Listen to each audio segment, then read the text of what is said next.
Habang tumitindi ang tensyon sa pagitan ng Estados Unidos at China sa Indo-Pacific region, agresibong kumikilos ang US upang palakasin ang kanilang presensya sa pamamagitan ng muling pagsasaayos at pagpapalakas ng mga base militar na ginamit pa noong World War II. Ang mga lugar gaya ng Tinian, Guam, Pelu at Yap sa Western Pacific ay muling binibigyang buhay bilang bahagi ng mas malawak na estratehiya ng US Air Force, ang Agile Combat Employment o ACE. Simula pa lamang noong year 2022, naglaana ang US Department of Defense ng halos $800 million para sa muling pagbangon ng Tinian Island, partikular sa Northfield area, kung saan makikita ang mga runway na dating ginamit ng B-29 bombers sa pagsalakay sa Hiroshima at Nagasaki. Ayon sa ulat ng The Guardian at The War Zone, mahigit sa 20 million square feet ng runways, taxiways, at iba pang infrastruktura ang inayos at nirenovate. Kasabay nito, ang Tinian International Airport na matatagpuan sa timog ng Northfield ay pinalawak din, kasama ang pagtatayo ng mga bagong aprons, taxiways at fuel storage facilities. Si Lieutenant Commander Michelle Tucker, tagapagsalita ng Joint Task Force Micronesia, ay nagbigay diin sa lawak ng restoration.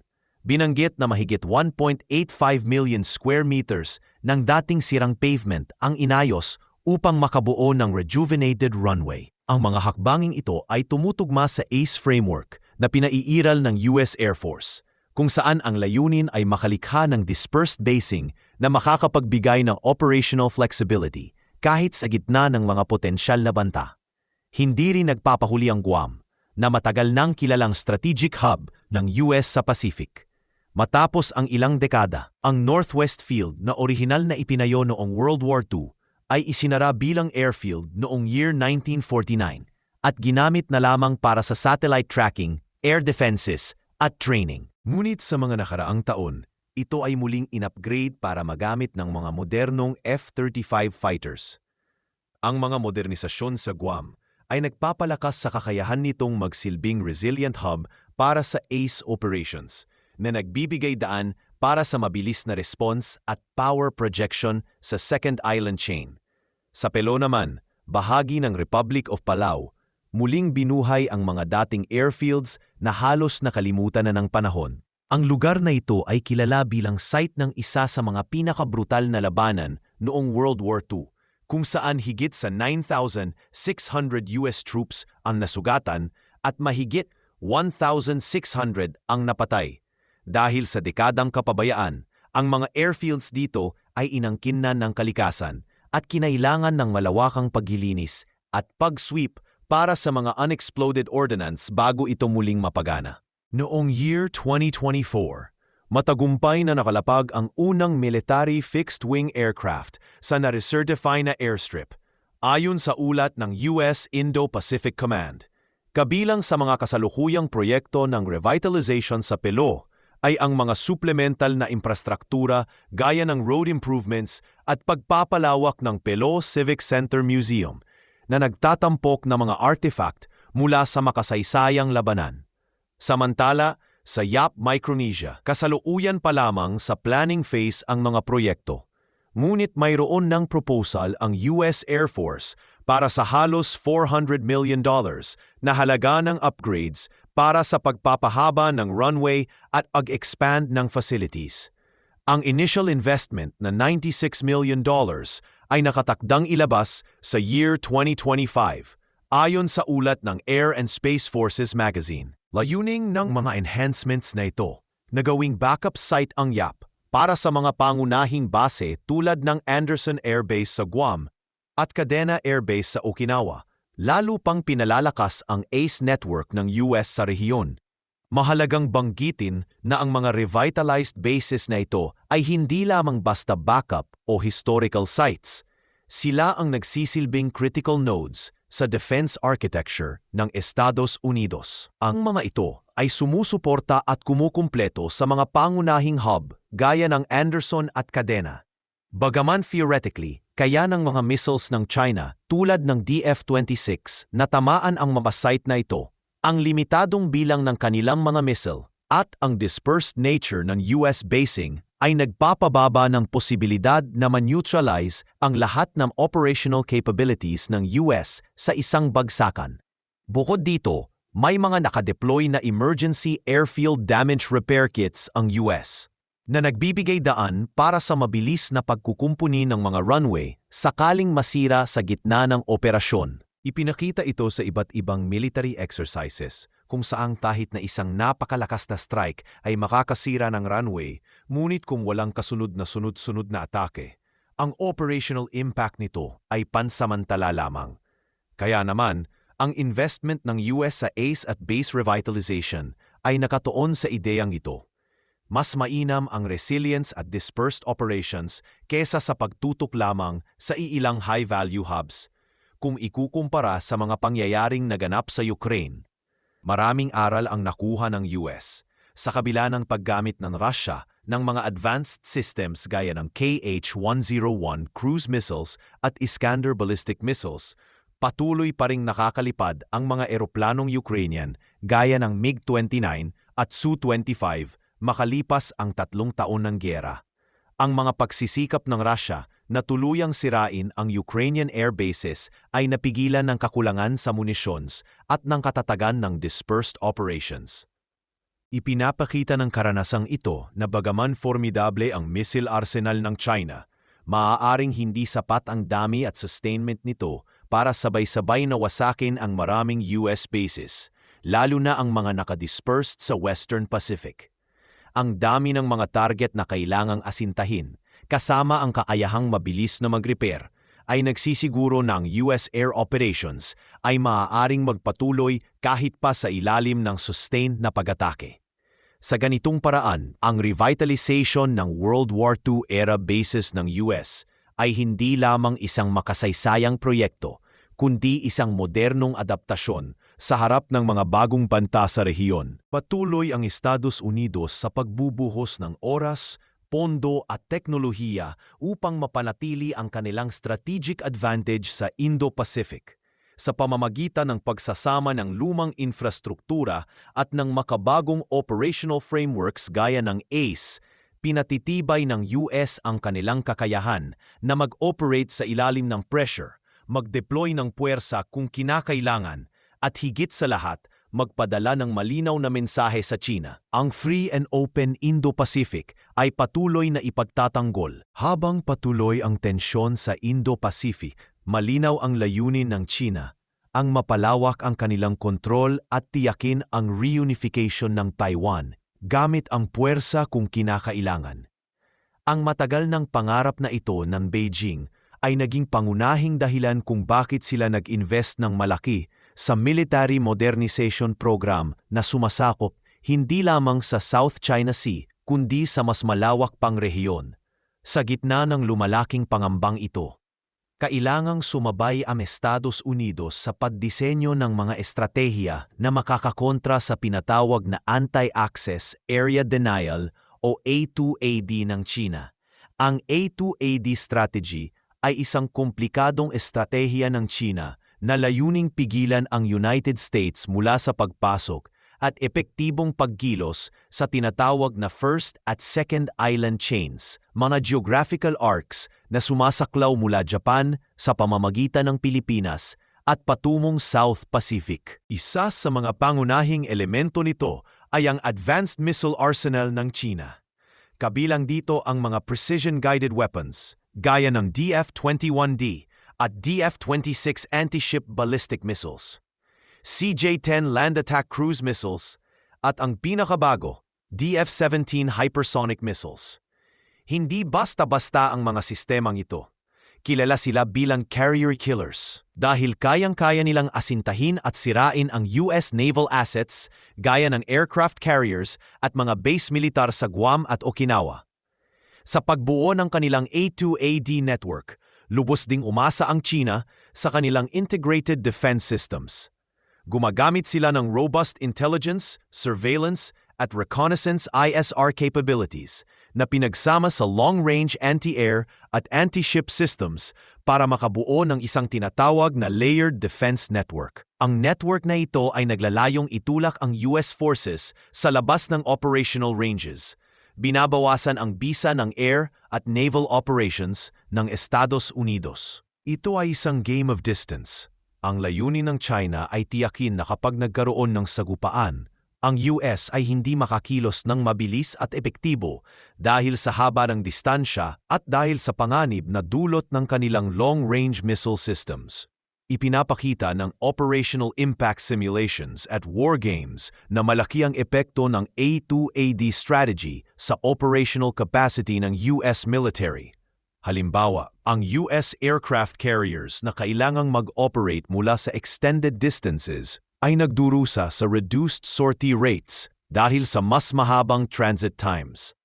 Ang mga support aircraft tulad ng mga aerial refueling tankers ay nagiging napakadelikado at madaling targetin ng missile strikes. Sa ilang simulasyon, pinapakita na kapag nawala ang mga tankers, halos paralisa ang air operations ng US. Binabawasan ang kanilang power projection capability sa rehiyon. Hindi biro ang panganib na dulot ng ganitong disenyo ng China. Sadyang pinipilit nilang asintahin ang kahinaan ng US military, lalo na ang reliance nito sa malalaking centralized bases at high-value assets, para gawing prime targets sa panahon ng sigalot. Bilang tugon, bumuo ang Estados Unidos ng distributed at resilient approach sa kanilang operations. Isang mahalagang elemento nito ay ang revitalization ng mga World War II era bases na ngayon ay ginagawang mga critical platform para sa Agile Combat Employment o ACE.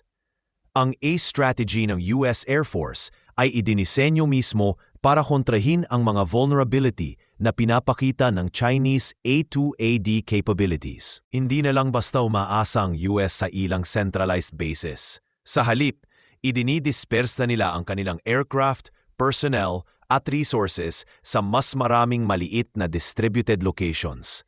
Ang ganitong approach ay nagpapataas ng survivability, nagpapakomplikado sa targeting efforts ng kalaban, at nagbibigay ng kakayahang makapag-reactang mabilis at flexible sa anumang banta. Mahalagang maunawaan ang key principles ng ACE para maintindihan kung bakit ito naging sentro ng US defense strategy. Una, ang distributed operations mula sa isang network ng austere at contingency locations ay nagbabawas ng panganib ng catastrophic losses mula sa missile strikes. Ibig sabihin, kung may tinamaan mang isang base, hindi agad mawawalan ng kakayahan ang buong operasyon ng network ng US. Ikalawa, ang distributed basing ay lumilikha ng tinatawag na targeting dilemma para sa adversaries. Kailangang paghatian ng kalaban ang kanilang limitadong munitions sa napakaraming site, sa halip na isang bagsak lang para sa isang malaking base. Hindi lamang pisikal na presensya ang pinapaganda ng AC, kasama rin dito ang resilient logistics. Ang AC ay nangangailangan ng scalable logistics packages, pre-positioned equipment, at access sa forward operating sites, kabilang ang mga partner airfields. Mahalaga rin ang resilient communication systems para sa coordination ng operations sa tinatawag na contested, degraded, o operationally limited environments. Bukod sa logistics, ang AC ay bahagi ng mas malaking estratehiya ng multi-domain integration.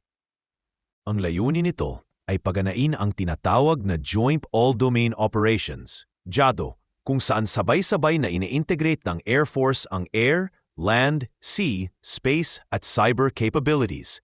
Ang convergence ng mga domains na ito ay lumilikha ng operational dilemmas para sa adversaries at nagpapabilis ng tempo na nakakadisrupt ng kanilang decision-making cycles.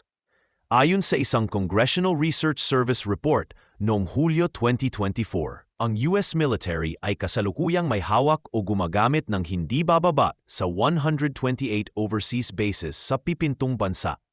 Ang mga bases na ito ay may tatlong pangunahing function. Nagbibigay ng pagkakataon para sa rapid military response sa labas ng US mainland, nagsisilbing deterrence para sa mga kalaban, at nagbibigay ng assurance sa mga allies na ang US ay committed na protektahan sila. Ngunit, hindi maikakaila na ang konsentrasyon ng high-value assets sa malalaking installations ay nagiging vulnerable sa mga advanced systems ng mga kalaban, partikular sa Pacific, kung saan nakatutok ang China gamit ang long-range missiles at pervasive ISR capabilities. Si Mark Gunzinger, Director of Government Programs at Wargaming sa Mitchell Institute for Aerospace Studies, ay nagbigay ng matinding babala. Ang pinakamainam na lugar para sirain ang Air Force ng kalaban ay habang nasa lupa pa ito. Ang mga base na kulang sa passive defenses gaya ng shelters at decoys, at active defenses tulad ng missile interceptors, electronic warfare at directed energy weapons ay napakadelikado sa panahon ng sigalot. Kaya naman, ang ACE strategy ay nagre-re-examine ng enabling systems. Kasama na ang command and control, logistics under attack, counter-drone capabilities, air and missile defense infrastructure upgrades, at material pre-positioning sa distributed sites upang matiyak ang operational continuity. Sa kabuuan, ang A2AD strategy ng China ay nagbigay ng malinaw na hamon sa Estados Unidos.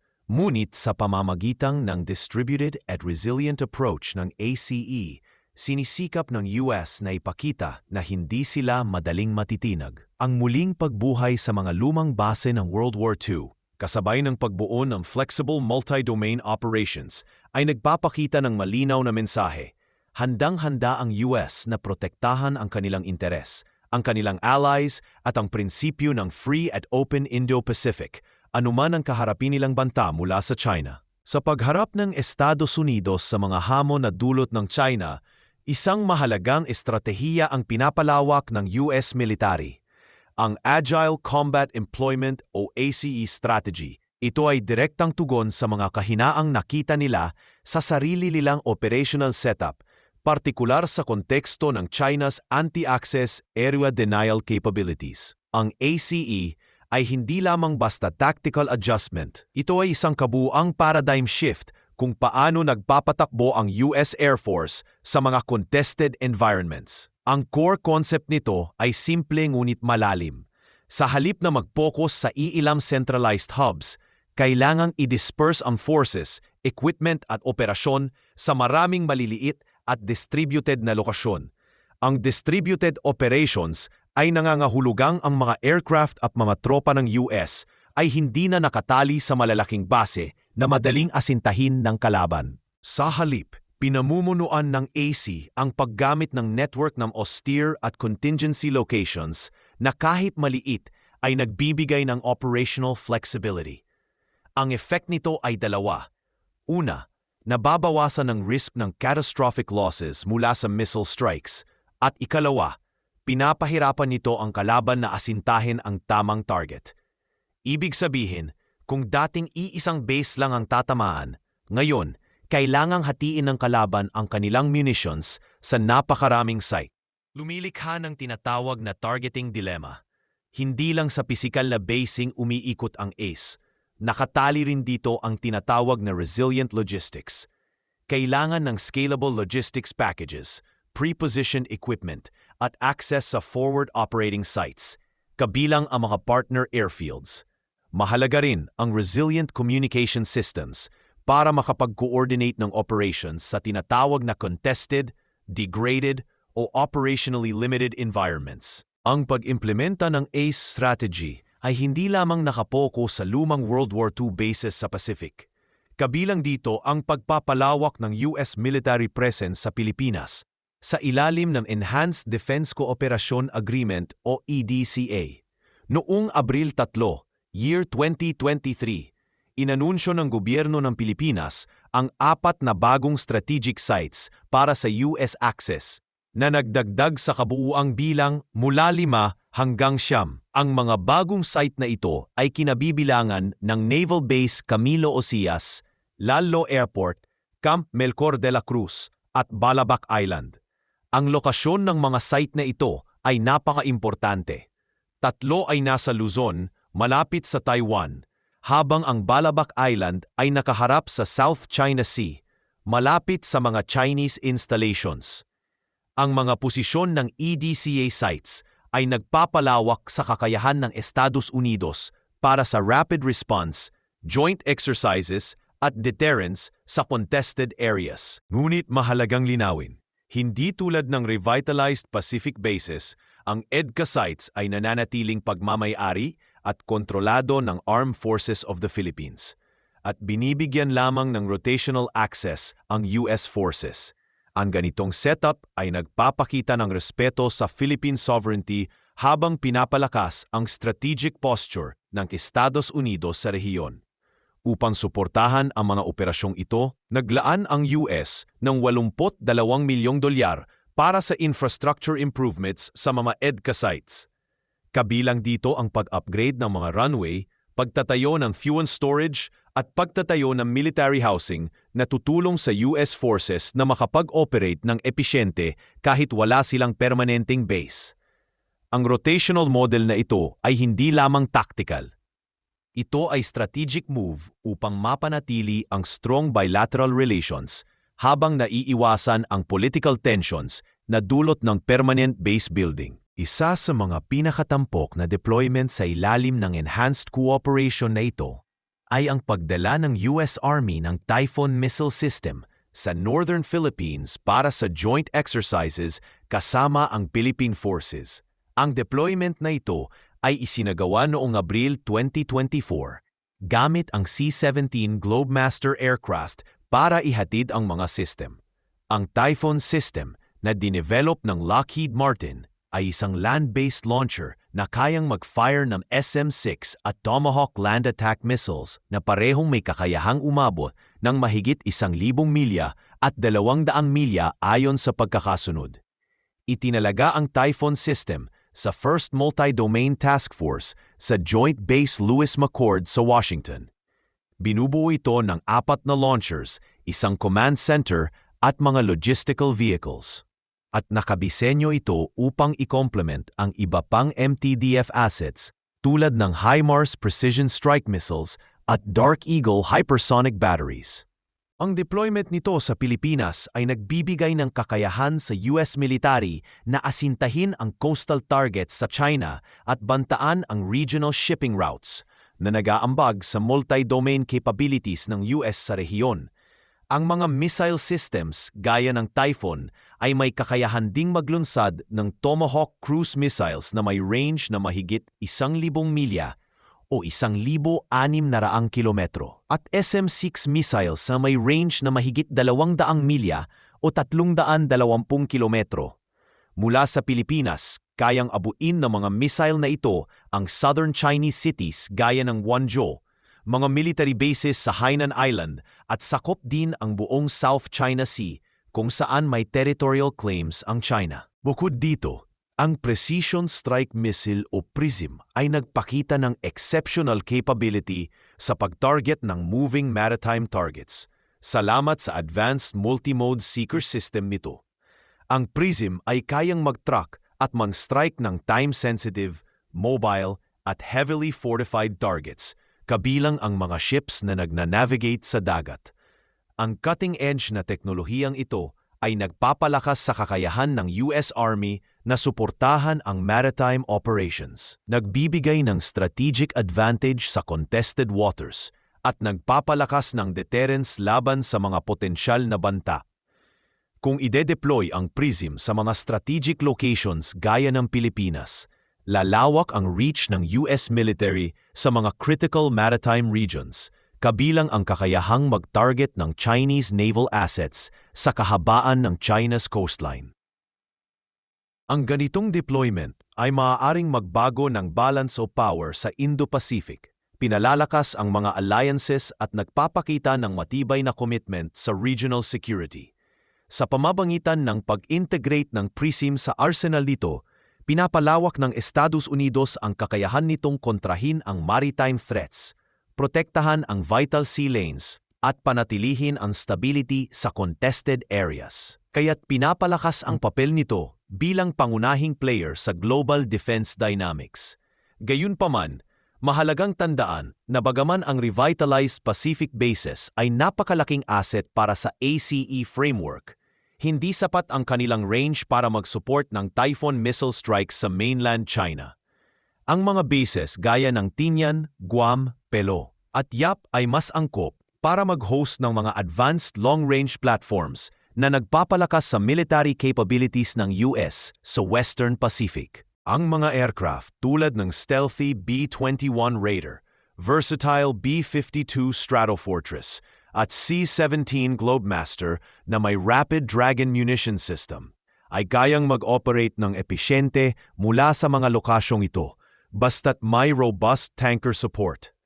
Ang mga fighter aircraft na ide-deploy mula rito ay makakapanatili ng air superiority, magsasagawa ng precision strikes at makakapag-project ng power sa malalawak na distansya sa rehiyon. Sa ganitong configuration, nasisiguro ng US ang flexible at resilient force structure na kayang tumugon sa iba't ibang banta sa pamamagitan ng mga advanced platforms at logistical capabilities na isa sa katuparan ng US ang kanilang layunin na panatilihin ang matatag na deterrent posture. Pinapalakas ang kanilang commitment sa regional stability at kinokontra ang mga potensyal na agresyon sa Indo-Pacific Theater. Ang revitalization ng World War II-era bases, kasabay ng expanded EDCA access, ay bumubuo ng isang worked defense architecture na lumalaban sa China's A2AD strategy. Sa pamamagitan ng pagdidisperse ng forces sa resilient distributed sites, pinapakomplikado ng US ang targeting efforts ng China. Pinipilit silang hatiin ang kanilang limitadong munitions sa maraming lokasyon. Ang ganitong dispersion ay nagpapababa ng risk ng catastrophic losses at nagtutiyak ng operational continuity kahit sa ilalim ng sustained attack.